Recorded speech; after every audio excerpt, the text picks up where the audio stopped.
Hey, kids. Handsome today. You said that last week. They're going to think it's the same one. All right, so we're continuing our series, Marvel Monday, which is today. We're watching all 23 MCU movies in the order they were released. This is MCU number 4, which is Thor, and that's from 2011, and we're still in phase 1 of MCU. Joel is leaving. Sorry, dogs. Here with me is Amy Goldman, like me, a newbie, and Joel Fenster, who I was told last week was very quiet. Okay. You were too quiet. You were too quiet last week. And Mark Gartner, who is never quiet. Hi, And he with the has Thor socks. 4 Yay. socks and his 4 mug of beer. And we have Annie King joining us. She took a week off, but she's back now. And she's the one who can't speak in full sentences from last week. When you're texting. And now we have a new fan, Nick Prescott, here with a British perspective on things. Now we're going global. Absolutely. Okay. And all 5 of us have seen Thor this week, right? Yeah. All 6 of us. 6 of us, sorry. Yes. Okay. So we left last time on MCU. The after credit sequence was the New Mexico license plate, the big hole in the ground, which I didn't know what it was, and Thor's hammer, whose power has no equal. Hyperbole for sure, because I mean, Loki's spear at the end seems just as powerful. Am I right? There's definitely things a lot more powerful. You'll see. Okay. And then, so now we know the hole in the ground was Thor landing on Earth, right? Okay. So let's say, so we had Iron Man, Incredible Hulk, and they're both like normal people who just things happen to, but the mighty Thor is a god. Joel, why do you think Thor came next? Well, theoretically, he wasn't supposed to. There was some production issues in pre-production between that and Captain America. So, and I think it just works naturally this way anyway, going into the Avengers, to have it in that specific order. Well, and Captain America was the same year. Yes, it's just a couple of months later, but Yeah, but originally they were flipped. But I think also Thor has, again, just not just leading into the Avengers, he did have his own cartoon back in the 60s. You know, he did have his own Mego action figure in the 70s. So there is a little more, you know, popularity with him than others that will come later. So. Did you have the action figures in the 70s? Is that where all that madness began? Oh, probably. Funny. All right, so now we're completely going British with this one. They hired Kenneth Branagh. And Nick, is that why you signed on? Because this is a very British one. Just one of my favorites. Okay, so, but, you know, and certainly Kenny does give it that Shakespearean feel. I mean, that whole beginning definitely felt like it was, and of course, so he's a Norse god, but, you know, like in any movie, if you're any European derivation, you talk with a British accent. So hire Anthony Hopkins, right, to play the dad. What's his name? Odin. Odin. And Rene Russo is his mother, and her name is Frigga. Just saying. And we got Natalie Portman. And it was funny at the end, he says to her something like, I'll see you. And I'm thinking, I don't remember her being in too many of them. I don't know We'll see her how. again. Oh, Yeah. we will see her again. Yeah. Okay. And then there was one moment where Anthony Hopkins was saying to Thor, I proclaim you. And there was a huge close-up on Chris Hemsworth. And I said, gorgeous? Because he is. Wow. Good Lord. Good Lord. Okay, so we're in Asgard. And it's a secret world. It's a secret world, right? Not unlike Wakanda in Black Panther. Now, what is it with these secret worlds where they won't share things with us? Joel? Well, this is an entirely different. This is not on our planet. Yeah, Wakanda is simply hidden within the planet. Oh, okay. Wakanda's in our planet? It's in Africa. it's Oh, it's okay. Yeah. it's just hidden via force field bubble. I don't know. Technology. Yeah. Yeah. This Of is course. yeah. Yeah, no, Asgard's another world. yeah, and as he lays it out, it's out there in the universe. It's just very, very far away. Right. But He drew a diaphragm of the 9 places. And you have it behind you, right, Nick? Right there? yes, right I now? do. Yes, this is Asgard behind us. Oh, so that's where you're calling in from? That's absolutely. All right, and Good so sir. Tom Hiddleston, who becomes so popular with this movie that he dates Taylor Swift, and he's Loki, who's the brother, and right from the beginning, you're like, he's manipulating things here. He doesn't seem like a good brother. You could just tell by his looks in comparison. Right. I mean, right. Chris Dark Hemsworth hair, is gorgeous and skinny, blonde. angry. Yeah. Right. Yeah. And they don't even look like they're brothers. Joel looks exactly like his brother.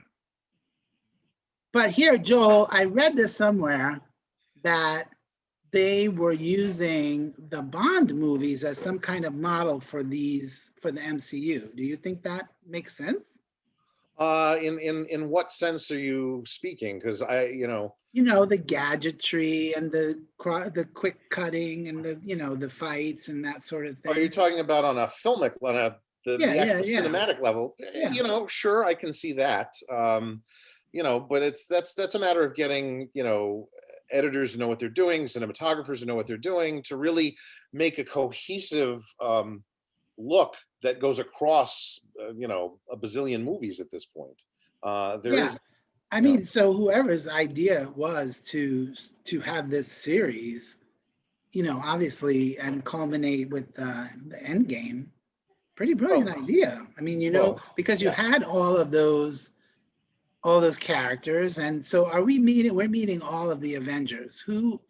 Mark, who in the comic books are the main team, the original main team of Avengers? Original were Iron Man, Thor, Hulk, and then Ant-Man and the Wasp. Although And Captain America. No, not at first. he came in, I don't know, maybe like the 3rd or 4th book. It was pretty quick, but he was not an original 4. Okay. He was still in ice when Avengers 1. So Ant-Man was in the original He Avengers? was, him and the Wasp. But we don't see them until after the first Avengers movie, right? Yeah.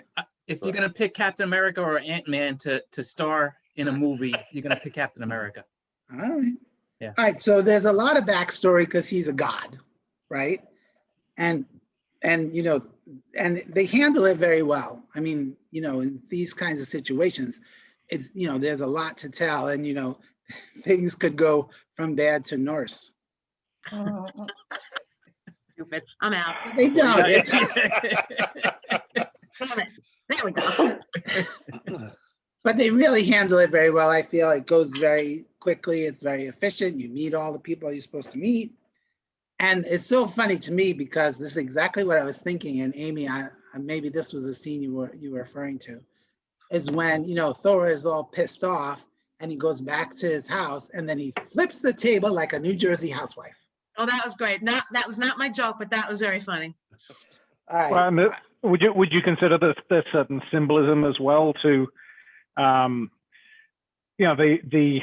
obviously it's all speculative depending on who has told it, but Jesus entering the temple and flipping it over, and meanwhile the way Jesus is portrayed, and obviously it's clearly inaccurate because he was actually Middle Eastern, but you've then got another long-haired, bearded guy coming in and flipping a table over there.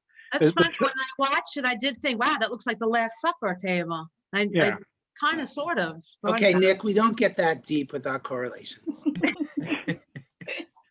I've got more. All right. No, that was good. All right. So, Aim, just yell when we get to your funny observation. Okay. Okay. So his brother has dark hair, which we said. So, oh no, already we know there's something. And he totally manipulates his brother into doing stuff. I mean, that face was so obvious. I was like, hmm. And, and then we're going to Jotunheim. I don't know where Jotunheim is, but it sounds like it's in Israel. Jotunheim, It's one of the 9 realms, as they explain in the movie. as And he it's, drew his diagram. Of yeah, course. exactly. It's just another planet. And so, Mark, is this from the comic books, all of this? I don't know. You're not Yes. a Thor?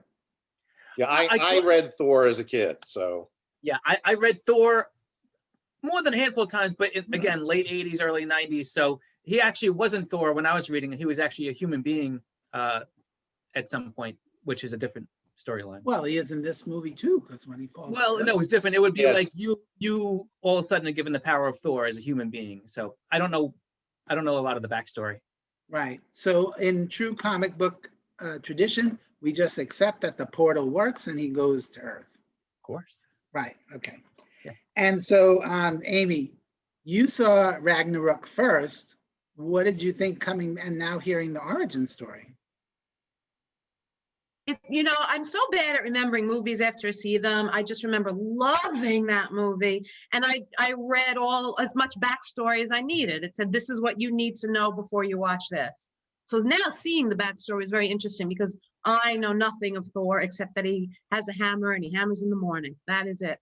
So I it was think one interesting seeing it and all. I think one important thing to note here is number one, in the comics, he is much more, a little boring, a little what you would expect of a god, not joking, at least traditionally. Here, I think they made him a little bit funnier, and you'll notice as the movies go along, he gets progressively funnier, and I think it's smart because Chris Hemsworth himself is a big goofball, and I think they just took that and ran with it. And Amy in Ragnarok, that's where I think, I always get his name wrong, Taika Waititi. Taika Yeah. Waititi. Yes, exactly what I said. He more or less went with it and just had Chris Hemsworth. It was. If you don't remember everything, it gets a lot funnier. Well, I remember watching yesterday thinking, wow, this is pretty amusing. I didn't think it was going to even be funny at all. I thought in Ragnarok, that's when they just went crazy. Yeah. So now I'm thinking, now based on what you just said, that too will also be amusing. There were a lot of times yesterday that I was, no, it's not, no. So yeah, I definitely felt that, as opposed to the snarky Tony Stark, here the humor was just, kind of fun, and his whole, when he got to Earth and the whole fish out of water thing was Fish cute. out of water stories. Yeah, it was very cute that he didn't know some of the things, but a little ridiculous for me getting hit by the van twice. And he escapes from the hospital. Everybody was looking for him. What, he just walked out in his pajamas? Yeah. They got hit by the ambulance. Yeah. And then he got hit by the van. I'm like, okay. All right, so going back a little bit. So when they're fighting the giants, what are the giants called? Frost giants. I heard nothing. Frost giant. giants. Frost. Oh, frost giants, okay. Then somebody says, don't let them touch you. And then Loki, who has secret disappearing powers we didn't even know about. Ooh, he can disappear. And what did I miss? Was that was the reveal right then? When he disappeared? We're like, oh, he can disappear. Yeah, but it didn't affect him that he was Yeah. touched. Yeah. Why didn't? Well, the big reveal there is, Is that because he is, Volstagg has his arm grabbed and freezes, and he gives a bit of exposition and calls out and says, "Don't let them touch you." Right. And 30 seconds later, one of them touches Loki, Right. and it briefly affects him and then comes back. And you can see Loki at that point, he's starting to question it himself. He's starting to question, why am I not being affected by the frost giants in the same way that the others are? So he didn't even know he could do this. Well, He did- no, he yeah. didn't know that he is a frost giant. Oh, he had no idea. Oh, that's why it doesn't affect him. yeah. Right. All right, that you just did a spoiler. Okay. You didn't watch it yet? No, I got it. All right, so okay, then they're surrounded, and we get Deus ex Hopkins because he comes in and saves everybody. Why didn't he do that sooner? So, okay, Thor is banished. The brother's like, In that big fight scene, what happens is that big dinosaur thing is revealed. And I thought, why is there a dinosaur here? Are we watching Thoracic Park? ah, that's it, I'm done. Yeah. That's it. Come on, Thoracic Park! But it's you see even when they are getting ready, because there's been the issue with the frost giants breaking in during his coronation, and Thor's angry about all of that. Odin says, no, leave it, we're not doing anything with it. And something I noticed more recently as well is you notice different times when Loki is being the god of mischief and when he's being manipulative. But it's very subtle. That's who he is, the god of mischief? Yes. Yeah, Oh, he's the I love yeah, and that's our dog is named Loki, and he's equally mischievous. But Funny. it's very subtle, because Thor and Loki are having that conversation, and Loki says, well, essentially paraphrasing a bit here, he's like, well, it's not like we can just go over to Jotunheim and start kicking ass, and goes to sort of like just carry on with the discussion, and Thor's like, oh, but we could. And it's the little seeds that he's planting in there, because he knows that, Thor, particularly at that point, and it is his early undoing, he lacks humility. And he's just full of bravado. He's just been given all of these powers and just been feted by his entire, community of Asgardians. So Loki basically he's like, well, we can't possibly do that. And he's just poking at him.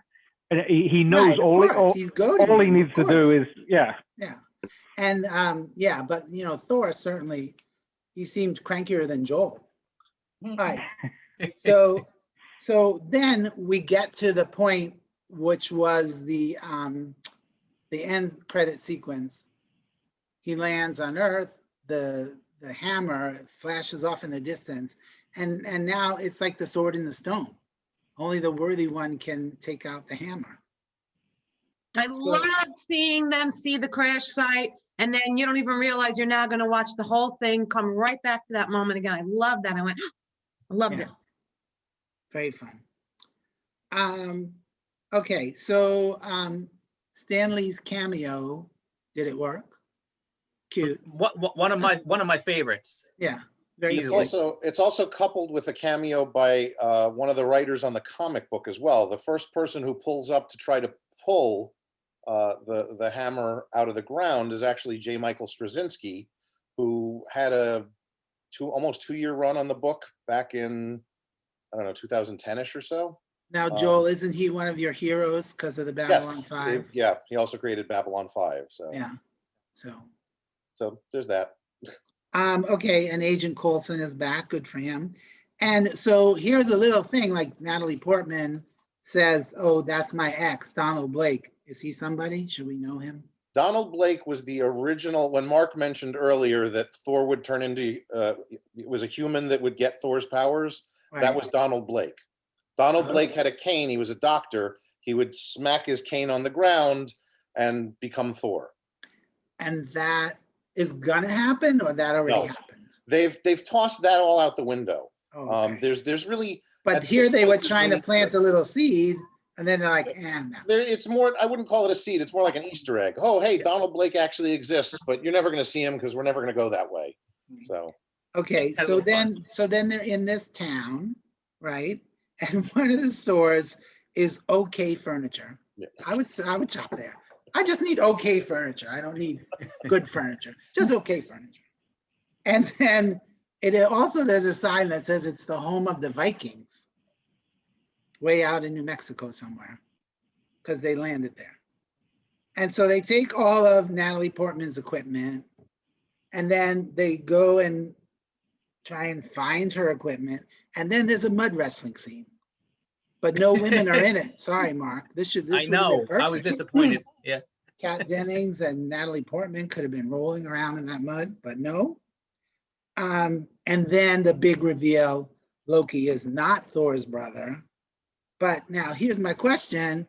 If he's half frost giant, how does he look human? Because he doesn't look like them. He spent more time with them. I don't know. It could be any explanation. You know, he's been in Asgard, so you know why Yeah. when Odin Okay, picks so up if, the baby, you know, in that scene, Turning. he turns human, so he just stays. oh, that it's another one of those comic book things. Yeah, Just gets a little bit of a tan. yeah, that's it. All right. Okay, so the other thing was, okay, so Stellan Skarsgård, he's probably Norwegian, Norse. He's probably Norse. He is Norwegian. And he says, we know the name of the scientist. No, I don't. Who was he talking about? Bruce Banner. Banner. Was it previous movies? Bruce What? Banner. Bruce Banner. Oh, I had no idea that's who he was talking about. I Because guess it was because talking about a guy dealing with radiation. Yeah, gamma radiation is a Gamma giveaway there. radiation, yeah. So he didn't, he said it like, we know the name, but we don't want to talk about it because we hate both those movies. That's what it sounded like. Okay, so, Occasionally they do try to be subtle. so Thor is immortal, right? He's a god. Theoretically, So how does he die? He Uh, dies at the end of the movie, and then he wakes up again. So he Well, wasn't dead? We when- thought when he you- was dead. when you have And something in didn't you North, think he was dead? And I knew he wouldn't be dead. So, and then as soon as the hammers came, I was like, okay, the hammer is what wakes him up again. The Hulk Hogan. Remember, like he'd always hand, and then the hand would go up at the end. It was just like that. Oh, I see. Sure. That's kind of So, like, okay, and you know, Mark, you suggested at one point we do a I'm watch trying. party, Okay, yeah. right? You would hate watching this movie with me because I'm that kid who's like, wait, what happens? What happens next? Why is this here? What is I'd that? have to I turn the would be volume that, off. Yeah. I would be that Danny said annoying. we should all watch it together. Yeah, because I would totally be that annoying person who's like, wait a minute, what's going on now? And we would all go, oh, when we heard gamma radiation. And Frank would be like, what? I missed that. Okay. And also another cuteness was someone said to Thor, no more smashing. Deal? Yeah. I'm like, right, Mhm. even the Thor knows that's Hulk's thing. I thought that too. Smashing. You don't Thor smash. smash. Okay, and of course Stellan thinks that Thor is a nut job with the Norse legends. Then he finally gets to a library. He couldn't look on his phone. He finally gets to a library and reads up on the Norse gods. And he went, ooh, maybe he is a Norse god. And then there's Jeremy Renner, one shot with the bow. I'm like, oh, come on. Now I know, of course, obviously he shows up later, but that's it. They gave him one little, I again, thought for the, that too. And then I looked it up and he's in future movies. So it was just Yeah. a setup. yeah, again, for the fans, here's, what's his name? Hawkeye. Okay. Hawkeye? Yeah. It was a one-off thing. That entire thing was shot after the fact, you know, by himself. He's in no shot with anybody No, else. he's so- in one little Yeah. shot of himself, taking out the, and then he goes, I'm good. He don't need my help. No. All right, and then we get to the big fight again, now with the destroyer, but is Loki controlling the destroyer from Asgard?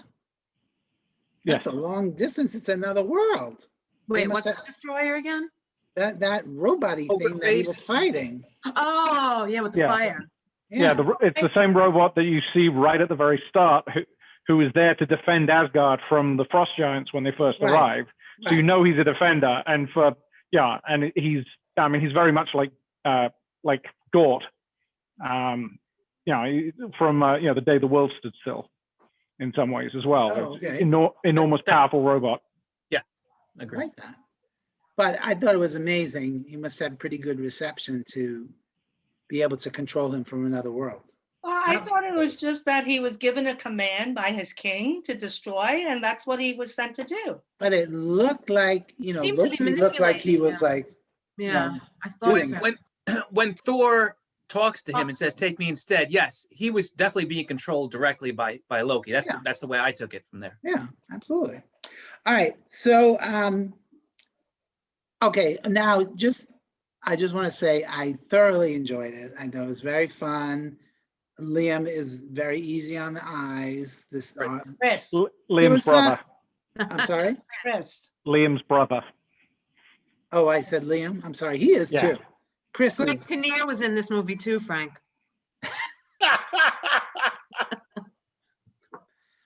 They're interchangeable. Come on. The two of them are interchangeable. Apparently, they were both finalists for the role. There you go. So I give it a solid 3 stars. There was some idiocy going on, and I hated things that were just so ridiculous. But it was fun, and I enjoyed it, and the fights were fun, and it didn't seem, overbearing in one of those comic books transformer kind of ways. So it was fun. Aim? That's exactly the reason why, again, I liked it so much more than I thought I would. It wasn't overbearing with the fight scenes. It was an actual story. I loved the humor. I loved him throwing the mug on the floor and saying, another. I loved him going into the pet store and saying, I need a horse. Oh, he was just adorable. He was so adorable. I liked it a lot. 3 solid stars. Well, again, some parts where I went, Yeah, exactly. Me too. like, especially the whole love story was just silly to me. Yeah, Unnecessary. and it's going to come back, obviously. Yeah. All right. Annie, what did you think? I would definitely say 3. It was a solid movie. I enjoyed the story. It was fun to watch and a lot of humor. For me, I actually didn't feel like there was a big fight scene that was kind of missing from it, although you would like that there wasn't like an over the top. And I also like the character Loki. He's like the villain that you hate to love, but I really love the character. I think it's a great character. No, I mean, he certainly was very complex. He had issues, and he could be nice, and then he could be a real bastard. So, yeah, it was good. Tom was good. Yeah, so I really enjoyed him in there, and I mean, there's a lot of different issues, father figure, and Yeah, it was good. the whole not the son of, and I love when Thor said son of coal when he was talking to Coulson, yes. that was really funny. That was great. to me, yeah. Very cute. And I thought the special effects were beautiful. They've come a long way since 2009, 2008. Yeah. Mark? 3 stars for me too. I like it better than the last 2 weeks, but not as much as Iron Man 1. I just think what Marvel has done is create great casting, because it's not just Thor. It's all, like you just said, it's Loki. Stellan Skarsgård, he's in a lot more going forward. And I love him. I think he's great. And Kat Dennings, big fan. I don't have a problem with Kat Dennings. I did not like her annoying character, always with that kind of hat. I thought it was cute. She was playing what she was supposed to. She was the comic relief. I wasn't a big fan of Natalie Portman in this. I like her in a lot of other things. I think it's kind of strained to have that love story there, and I think that's why she exits eventually. Yeah, I don't think she really had much of a role. I mean, she was there. Yeah. Joel? I'm gonna go a little bit higher than you guys, 3.25 stars, just because the comic book fan in me thinks they really captured the essence of the comic book without going back to some of the hokier things that defined it when it was first created in the 60s, and using some of the more modern storylines to tie things into what they're building properly. It's wonderfully cast. It's, there are a couple of parts here and there that don't quite work, but nothing that derails the movie in any stretch of the imagination. It's on par with Iron Man, better than the Hulk and Iron Man 2 by a long shot. So. Well, if we could go to 3.25, I probably would, because I gave both Iron Men 3. Why can't you? I'm going to do 1/4 stars whenever I think I'm going to have to agree. Because if I gave all 3 of those 3 stars, I definitely like this one the most. Yeah. 3 sevens. Yeah, What? Joel is always the anarchist. He has to always challenge the situation. I'm Nick, with you. so Nick the Brit, this is He's the an most American British. citizen. It's the most British of the MCUs. It is, yeah. It's certainly the most British. Even with an Australian as the lead. That's the same. That's the same. Yeah. British Australian. Well, they're just, that's where we sent them. So Exactly. when I saw pretty much all of these movies as they came out, and I've always enjoyed this movie. And as others have said, I think there, despite you have like the scenery that's behind me, there's a lot of special effects to a certain extent there. You have the special effects of the Bifrost, but the story is relatively simple. In the same way, Iron Man, the story is relatively simple. And as the movies go on, they get much more layered. And in some cases it works. In some cases, your head starts to spin and you're like, oh, I have no idea what's going on now. But I loved this movie when it first came out, and I would have given it 3 at that point. I'm actually going to tack on an extra half at this point, because having rewatched it again, you pick up more of the subtleties there. And I think one of the most enduring parts about this is it gives you the first insight into the Thor and Loki relationship, which is very complex and builds as the series goes on. And you realize, Thor was sent to Midgard, to Earth, as a penance. He was cast out primarily for his arrogance and his lack of humility. And part of the problem with them going to Jotunheim in the first place was, Loki he planted the seed and taunted him, and caused Thor to take that raiding party out and cause the whole problem, which is what causes Odin to cast him out. You then see Loki, glamour his way into Shield's base there, and it becomes the question: is he there because ostensibly it looks like he's there to taunt him? He recognized that Thor is depressed, he's down, he's feeling defeated. And on the surface of it, he's there just to basically twist the knife a little bit, let him know that Thor has lost. But what you see is, by doing that, it benefits Thor, because it's not that Thor is like, you know what, I'm not going to let you say this to me, and he pumps up again. It benefits him because he starts to become more human and more humble, because what was holding him back was his arrogance. So once he starts to actually recognize, his own level of humility, that's what gives him the ability to then capture back Mjolnir. And you remember, as Odin, he puts the spell, or whatever we call it, onto it. And part of it is, having the honor and the humility, to have the humility to be able to wield it again. So it's, Loki basically starts building that back in, and that then, during the little fight scene in the street, and I always look at that little fight scene, and it, for whatever reason, maybe it's the way it's staged, it reminds me a little bit of the battle in Superman 2, where you've got the 3, Zod and his warriors come and they blow up the town a little bit. It has a little bit of that imagery. But Thor sacrifices himself essentially for the humans and for his 4 warriors that came to try and rescue him. And then the spell then comes back to him, and that's how he gets his powers back.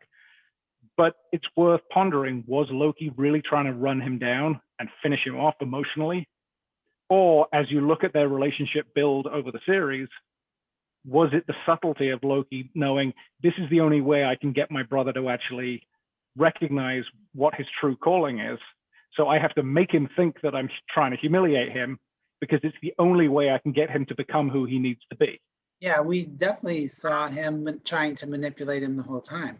And I think that's I think I definitely appreciate the whole fact that after seeing all 23 movies, if you go back now, you can see where they were planting those seeds, and those subtleties then resonate because of the very fact that you know where it's going. So I was just going to say that for Amy and Frank, once you watch all of it, and if you're really loving it, would you go back and now rewatch it? Because you do notice all these little things that you're like, oh, this is where it comes from. Well, it's funny. I did rewatch all of Breaking Bad after I saw it, just to see all of that happening, for sure. Yeah. I don't know that I would do this, because we might be doing yet another project. But I could Maybe definitely. maybe in 5 years we can come back and Right. I can just run all these videos again. All right, so then I have a few. Oh, Ann, go ahead. The best part really is being able to discuss it with people. So when I was watching it, I would talk to my brother and he would fill me in. And he's like, no, don't you remember? Or this is where it comes from. And you saw that in the other movie, you know? Yeah. So Well, that's what Wikipedia is for. it's So, nice to discuss Yeah. and get and like comic book background and stuff. For me, I think that's like great that like Yeah, everybody comes with a little something to it. yeah, that's why we have Yeah. Joel here. Yeah. But Aim, this is exactly it, because one of your favorite parts in this movie was the cuteness of him fish out of water, and one of the best parts of Iron Man was him trying to create the suit. And it was that little bit of comedy, and that's what made it endearing. Absolutely. That little bit of more origin, if you will. Yeah. Okay, so I'm watching, because now I know I gotta watch till all the way to the end to see the credits, and this comes up, special thanks, Ralph Macchio. Okay, why? Anybody? I thought I read that in IMDb. I just don't remember why. I have no idea. Mention it. I'm like, why Why does not? Ralph? Well, okay, I thought somebody will know. And this is It's the first time it Frank, says, it's probably it's planting a little Easter egg for season 4 of Cobra Kai. that must be it. And then this is the first time it actually says at the end, Thor will return in the Avengers. Yeah, that was funny. And the post-credit sequence, of course, Nick Fury meets Professor, I don't even know his name, Stellan Skarsgård. Eric Selvig. Wow. Sounds And right. and the suitcase, it's power. And then he says, well, I guess that is worth a look. And Loki, we see Loki saying it. So now Loki can control the professor from Asgard? Huh? Says he's on Asgard. Loki's gone. He fell off. You don't know where he is. Yeah. But we But just he's saw him controlling his say, mind. Yes. Which He's I was God. like, oh my God, that's so cool. He's a god. He's got powers that you don't understand. So you're telling me. exactly. And you're not worried about him getting cold in outer space because he's actually biologically a frost giant. Right. Yeah, he's he's Thor's adopted brother, but he's not even his half brother. He's actually a frost giant. Yeah, they're not brothers in any way, except they grew up together. All right, Yeah. so that's it. Anybody have final comments? Yes, I will have an answer to the Ralph Macchio in a second. All right, I'll speak slowly till you find it. All right, next week is Captain America, the First Avenger. Yay. It's also from 2011. And if you want to watch it before next week, it's on Prime and Disney Plus. Amy? Yeah. I have two short paragraphs, very quick. As serious comic aficionados may know, there is a Ralph Macchio who happens to be a veteran editor and writer for Oh, Marvel duh, Comics. right. Yes, He co-wrote of course. 4 issues in the 80s. Not Okay. the same Ralph Macchio, Yeah. it says. Wasn't even Yeah. thinking that. They're not even related. Yep. How Kind of funny. like Thor and Loki. Right. All right, there you go. Yeah, perfect. Came around. Okay, kids, thank you all for being here. And I'll see you again next week. Yep. Right. Thank you. Thanks, guys. Thank Have a good you. night. Bye. Bye.